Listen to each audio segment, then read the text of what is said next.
வணக்கம்.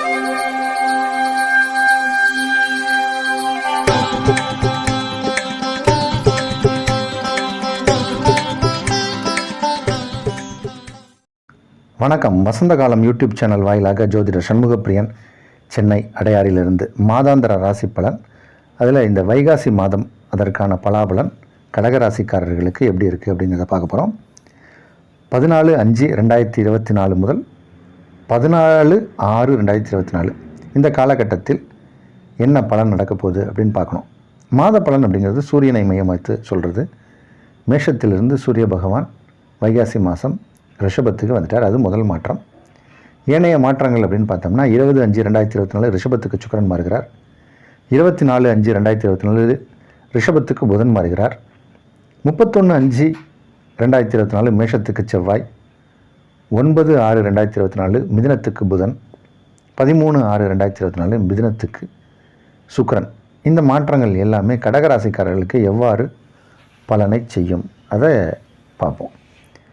இப்போது பொதுவாக உங்கள் ராசிக்கு 2ஆம் வீடு அப்படின்னு சொல்லக்கூடிய தனஸ்தானம், குடும்பஸ்தானத்துக்குரிய கிரகம் சூரியன். அவர் இது காலம் வரைக்கும் உச்சமாக இருந்தார், 10ஆம் இடத்துல உச்சமாக இருந்தார். இப்போ 11ஆம் இடம் அப்படிங்கிற ஒரு லாபஸ்தானத்துக்கு வந்துட்டார்.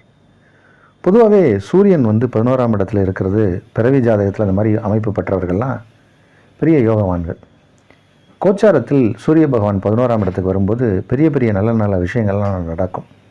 தொழில் ஸ்தானத்தில் உச்சமாக இருந்து இப்போ 11ஆம் இடத்துக்கு வர்றார் சூரியன். அது மட்டும் இல்லாமல் இந்த மாதத்தில் நிறைய கிரகங்கள் 11ஆம் இடத்துல சேருது.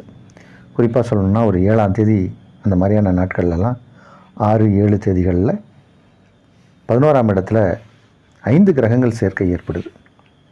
இது கடகராசிக்காரர்களுக்கு மிகப்பெரிய யோகம். உங்கள் ராசி அதிபதி சந்திரன் அந்த நேரத்தில் தான் உச்சம் பெறுவார். அப்போ குரு கூட சேருகிறார். அதே நேரத்தில் சூரியனும் அங்கே இருக்குது. 11ஆம் இடத்தில் குரு, புதன், சுக்கிரன் அப்படின்னு நிறைய சுபகிரகங்கள் அங்கே சேருது. நன்மை செய்யாத புதனும் 11ஆம் இடத்துக்கு வரும்போது அது தீமையை குறைத்து நன்மை பல நடக்கும் அப்படிங்கிறது ஜோதிட விதி. இந்த மாதத்தை பொறுத்த வரைக்கும் உங்களுக்கு சுய தொழில் செய்பவர்களுக்கெல்லாம் பெரிய அளவில் லாபங்கள் கிடைக்கும். உங்களுடைய நிதிநிலை உயரும். உங்களுடைய பேங்க் பேலன்ஸ் எல்லாம் உயரப்போகிற நேரம் இது.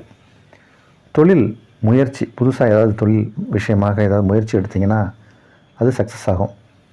சில ஒப்பந்தங்களை போடுவாங்க, சில பேர் கான்ட்ராக்ட் சைன் பண்ணுவாங்க.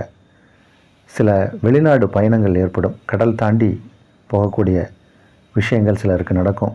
கடல் மார்க்கமாக வாணிபம் செய்யக்கூடியவர்கள், கடல் பொருட்களை வாணிபம் செய்யக்கூடியவர்கள், சில பேர் இந்த துறைமுகத்தில் இம்போர்ட் எக்ஸ்போர்ட் அந்த மாதிரியான விஷயங்கள் அல்லது துறைமுகம் சார்ந்து அது தொடர்புடைய வியாபாரங்கள், மீன் உற்பத்தி பொருட்கள், அந்த மாதிரி நிறைய பொருட்கள் இருக்குது.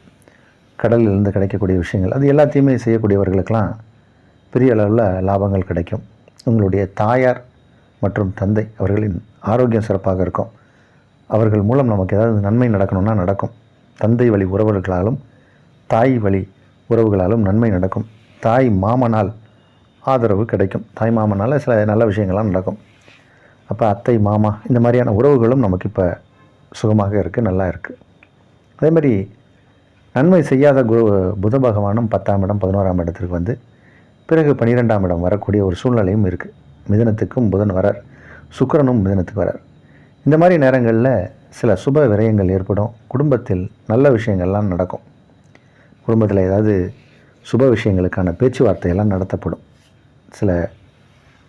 நிறையா ஒரு காலமாக சில விஷயங்கள்லாம் செய்யணும்னு நினச்சிட்டு தாமதமாக இருக்கும். உதாரணத்துக்கு ஏதாவது ஒரு எக்ஸ்டெண்ட் பண்ணி ஒரு வீடு கட்டணும்னு நினைப்பாங்க, பண்ண முடியாமல் போயிருக்கும். இல்லைன்னா ஒரு கார் மாற்றணும்னு நினைப்பாங்க, ரொம்ப நாளாக பழைய வண்டியை வச்சிட்ருப்பாங்க. இந்த மாதிரி ஏதோ ஒரு விஷயங்களுக்காக ஒரு திட்டமிட்டு அதற்கான செலவுகள் செய்யக்கூடிய சூழ்நிலையும் ஏற்படும். இந்த மாதத்தை பொறுத்த வரைக்கும் உங்களுக்கு இந்த சனி பகவான் 8ஆம் இடத்தில் இருப்பதை தவிர அனைத்து கிரகங்களுமே இப்போ யோகத்தை செய்யுது. அப்போ சனி பகவான் கெடுபலன் செய்தாலும் மற்ற கிரகங்கள் அதை காம்பன்சேட் பண்ணி உங்களுக்கு நல்ல பலன் செய்யக்கூடிய அமைப்பில் தான் இந்த மாதம் இருக்குது. ஆலய வழிபாடு அப்படின்னா இந்த வைகாசி மாதத்தில் கருட சேவை, காஞ்சிபுரம் கருட சேவை ரொம்ப விசேஷம். அந்த கருட சேவையை நீங்கள் பார்க்கலாம். அப்படி போக முடியாட்டி நாச்சியார் கோயிலுக்கு ஒரு முறை சென்று வாருங்கள். இது சிறப்பான மாதம்.